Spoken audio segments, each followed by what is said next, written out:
লোকালয় থেকে দূরে পাহাড়ের বুকে একটি সমাধি, সমাধির পাথরে খোদাই করা আমার প্রিয় তেরেসার প্রতি। স্পেনের ছোট্ট শহর বাউসেনে অবস্থান এ সমাধির, যা ঘিরে ওই শহরে আছে নানা আলোচনা। স্থানীয়দের কাছে তেরেসার সমাধি নামে এটি বহুল পরিচিত, তবে এর পেছনে আছে এক প্রেমের কাহিনী।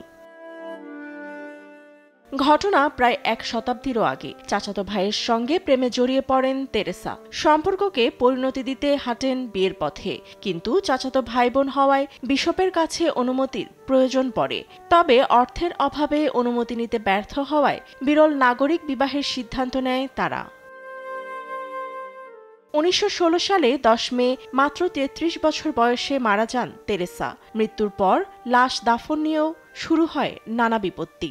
গির্জায় বিয়ে না হয় ক্যাথলিক কবরস্থানে দাফনে বাধা দেন পুরোহিত। তবে এগিয়ে আসে গ্রামবাসী। দুদিনের অক্লান্ত পরিশ্রমে গ্রামবাসী গড়ে তোলে একক কবরস্থান।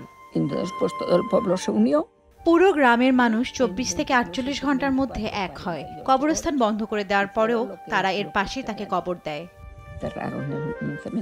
এত বছর পর এসে তেরেসার সমাধি এখন পর্যটকদের আকর্ষণের কেন্দ্রবিন্দু। বাসিন্দাদের অনুরোধে এরই মধ্যে দেশটির সাংস্কৃতিক সম্পদের তালিকায় ঠাঁই করে নিয়েছে এটি।